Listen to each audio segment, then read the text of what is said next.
Well, thank you, firstly, to Charles and to Lorraine as well, particularly, as well as to the rest of you for letting me sort of stand here and deliver this, really. It seems a bit odd, I guess, because I've not done a great deal of this.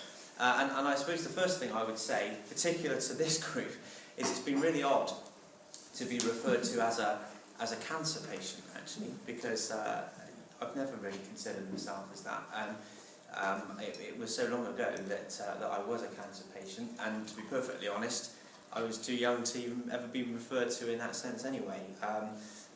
It was 35 years ago that I had cancer, and I know most of you are probably thinking, well, that makes you too young for that. So, but the fact is, I am more than 35 years old, thank you. Yeah, so I mean, really today I'm going to sort of talk about what my story was and where I've got in the last 35 years, and again, it's, you know, I'm humbled really, because you're all going to be coming across stories infinitely more notable than mine, and even I come across some now.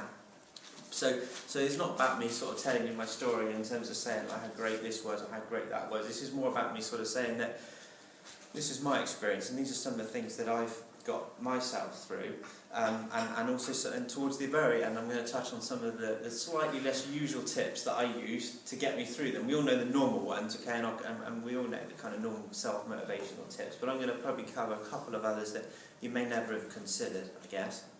So take you right the way back to 35 years ago when I was just 18 months old, and you know, I've got two young boys myself, and I don't really know how I would feel if I was told that either one of them was diagnosed as having cancer. I'm fairly sure my mum and dad would have been devastated at the time with an 18-month-old being told this.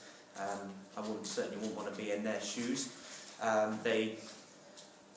guess they coped as admirably as they could. I was told, I'm led to believe since, having sort of obviously discussed it with various people since, that what I had in the operation I ended up having that saved my life was both 50-50 and also hadn't existed a year before, so my timing was impeccable in that sense. Now, I was 18 months old, okay, so I can't really pretend to relate to you what it was like to be a cancer patient at 18 months old.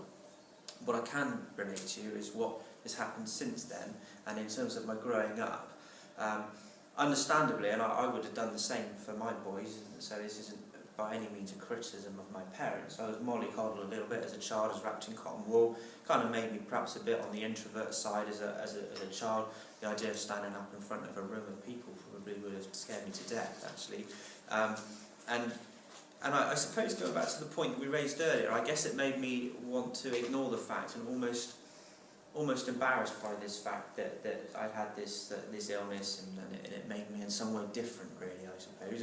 And I was being taken to and from hospitals a lot as a kid, as you can probably all imagine. And kids can be quite cruel. Kids can be cruel to other kids, and they tend to pick on people who are different. And I don't want to pretend I was bullied. I didn't have a bad trot of it at school, but at the same time I did feel different, and I was introvert, and it did form a personality that really followed me all the way through my teens, and that being a fairly introverted chap, somebody who wasn't really prepared to join. When I got to about 13, there was a complication of my operation that I had when I was 18 months old, which necessitated me going into hospital again as an inpatient. Typically it was always outpatient. Frightened to death of needles, still am, as Lorraine will testify to. And you know, my childhood made me that. But when I got to 13, suddenly this complication arose. Again, I haven't got the memory or the technical knowledge to explain to you what that complication was. All I know, and from my memory, all I remember, is that I was told I needed to get into hospital as an inpatient. And I had this operation at the time. And actually, we've touched on it a bit here, actually. Communication was a real big deal. My mum and dad, for their own reasons and perfectly understandable ones, chose to shield me from a lot of what I was experiencing, I guess, because I was their little boy, and they didn't want me to feel all of that. So what I found, sadly, at 13 was now I wanted to know a little bit more, but I wasn't really confident enough to really ask. And I do remember lying in a hospital bed at that age, feeling that the fact that people weren't talking to me meant that there was something wrong and meant that I was dying. And I was really frightened, to be honest with you. And I suppose at that point I remember thinking, let's just see this as there being an end to this, one way or the other, and let's just focus on that. And again, I may even be overplaying it. At 13, things do, your hormones are going everywhere, aren't they? And I may well have not been as frightened as this, but looking back, it feels like I was really terrified at that point. Anyway, I clearly got over that, clearly got out of hospital, and got on with my life, really. And as an introverted lad, I didn't really have a great deal to make me popular at school. The popular one is the guy who can run the length of the football pitch and score a goal at the end of it. And I wasn't that chap. I certainly wasn't a sporty guy. I was perhaps more academic, and that doesn't really make you popular, to be perfectly honest with you. And then suddenly I found cycling. I was fantastic at cycling. Perfectly honest with you, I was great at it. And I got on a bike, and I could beat anybody in a race. I suddenly found a competitive urge. It was bizarre. It was like a switch. Suddenly I really wanted to be good at this thing, and I was good at it. And I could go out with people, I could ride, and I could beat them. And that actually started to give me a place. It started to give me a place at school amongst a load of friends. Phil was the guy who could get out and cycle. No one ever bothered the fact that Phil was the guy who was good at French or whatever it was. It was Phil is the chap who can go out and beat anybody in a bike race. And that was brilliant for me, really. And then, and to the point that actually, bear in mind, I was 14 and I saved up a tenner a week of a paper round that I had, and I was only earning 12 for a whole year to buy a bike. A £500 bike 200 years ago. It's not 200 years ago, it's 20 years ago. Which was a lot of money for a kid to spend on a bike. And I loved it. I loved that bike. And then I started developing a pain in my knee. And I didn't really think I didn't even put it down to the fact that it could have been cycling. Even now I'm thinking perhaps I should have, but I didn't. All I was aware of was there was a pain going on.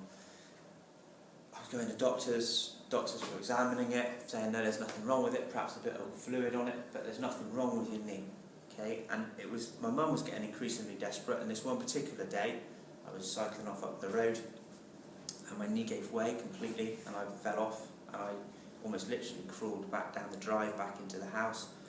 Happened to coincide with a day that I happened to be going to the hospital anyway as an outpatient for a general checkup from the years and years that I'd been doing that, and my mum, because at 14, 15 she was still very much the person that doctors were referring things to, they weren't sort of talking to me so much, asked for an x-ray, and I got broken this news. Bear in mind, my life now was revolved around cycling, and I got broken this news that I was never going to walk again, because my hip had effectively broken, and it wasn't my knee at all.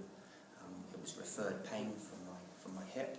And as part of the radiotherapy that I had as a kid, my hip joint had basically become very fragile, and in the growth spurt that I was experiencing at that time, it slipped and broke itself effectively. Now, I'm not a medical professional, so I don't know whether some of that isn't necessarily true, but it sounds like what I remember being told at the time. So now I'm being told I can't ever walk again, and I'm being told this by somebody who doesn't know that the one thing that drives me is my cycling. Now, again, I'm not going to pretend that moment lasted for very long. The diagnosis was pretty much said along the lines of, you'll never walk again unless we do this, that and the other. But actually that pause between you'll never walk again and unless was devastating to me, and that's what I heard. That was a Friday. Following Monday I had an operation to pin my hip back in place, and then I was learning to walk all over again, let alone ride, and I had umpteen physio sessions to get myself back up and walking, let alone riding. Again, that whole world opened up where I was mollycoddled again. I was homeschooled because lest I go into school and get knocked. Again, for a 6-month period, we're not talking long term, but nonetheless I was back to being that different kid again, from having got quite close to being somebody that was perfectly normal, okay, if you take the expression. Anyway, I soon got back into cycling, which was great, loved it. It coincided with a time of my life where, because my big passion, to be honest, was cars. I was a typical boy, really. I loved cars. And then I found out that you could race cars, and I had this competitive urge, and I thought, well, I desperately want to race cars. And I sold my bike, actually, to a triathlete who came round, took my bike off, my pride and joy, took it off my hands, and then I bought a helmet with the money that I made, and I started motor racing, with massive help from my mum and dad financially, as well as helping me out physically.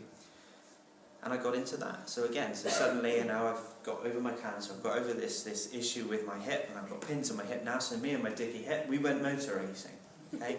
And we had a great time of it, to be honest. We had a wonderful time, and during that period, I won quite a lot, probably more than my fair share. And it culminated in winning the national championship in 2001.